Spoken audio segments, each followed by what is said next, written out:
স্বাধীনতা স্বাধীনতা তুমি সবুজ অরণ্যের মাঝে লাল গোলাপের পাপড়ি। স্বাধীনতা তুমি নতুন বরের মাথায় জরি মাখানো পাগড়ি। স্বাধীনতা তুমি স্নিগ্ধ সকালের শিশির ভেজা সিমের লতা। স্বাধীনতা তুমি মায়ের কোলে বসা শিশুর মুখের প্রথম কথা। স্বাধীনতা তুমি নদীর বুকে বেড়ে যাওয়া মাঝি মাল্লাদের গান। স্বাধীনতা তুমি অসংখ্য ফুল রাজির মাঝে অফুরন্ত সুবাসিত ঘ্রাণ। আরে বাবু, তোমাকে আমরা সারা গ্রাম খুঁজে বেড়াইতেছি আর তুমি ব্রিজের কোনার ভিতরে আইসা বসে কবিতা পড়তেছো। তোমার মনে কি ভাব লাগছে? আরে না, এমনিতেই পড়তেছি। এই গরমে আবার ভাব, শরীরটা জুড়াইতেছি। আহ কি শান্তি। হইছে হইছে, এর চেয়ে ভালো গিয়া ফরেস্টে ঘুরে আসি। এই যে রাস্তাঘাট দেখতে পাচ্ছি সেগুলো কিন্তু আগে ছিল না। বন জঙ্গল, এখানে বন জঙ্গল আর মাঝে মাঝে বাড়িঘর ছিল, কিন্তু এখন নাই কেন? বন জঙ্গল কেটে উপশহর করা হয়েছে। এটাই তো পূর্বাচল উপশহর।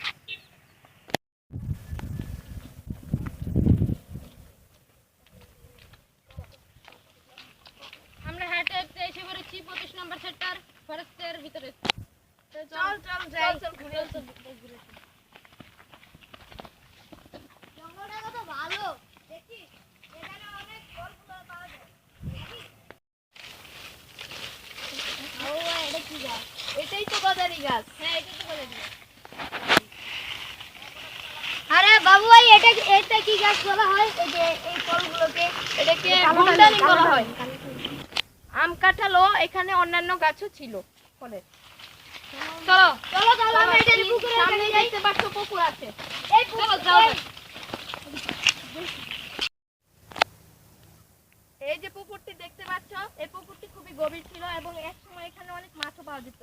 ওই যে বাড়িটা, ওই বাড়িটার ওই পাশে, রাস্তার ওই পাশে একটা বটগাছ ছিল। ওই বটগাছটা কেটে ফেলা হয়েছে বাড়ি করার জন্য। হ্যাঁ,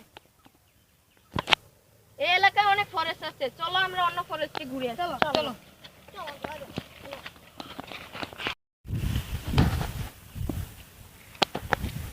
আমরা আরো একটি ফরেস্টের কাছে চলে এসেছি।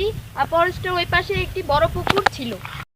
এক সময় এই বিস্তীর্ণ এলাকা জুড়ে ছিল বিশাল বন। এই বনে নাকি ছিল বাঘ ও হরিণ। ব্রিটিশ আমলে এই অঞ্চলে যারা শাসক ছিলেন তারা নাকি বাঘ হরিণের পানি পানের জন্য এই পুকুর খনন করেছিলেন। তখন থেকেই এই পুকুরের নাম দেওয়া হয় পাগলাবর্দীর পুষ্কুনি। আর জমি অধিহরণের জন্য পরে এই পুকুরটি ভরাট হয়ে যায়। বাহ, চমৎকার একটি গল্প। সত্যি নাকি? হতে পারে। আমার নানির বাড়ি ওই উত্তর পাশেই ছিল। আমি আমার নানির কাছ থেকে শুনেছি। অনেক হলো, চলো এবার যাওয়া যাক। আল্লাহ হাফেজ।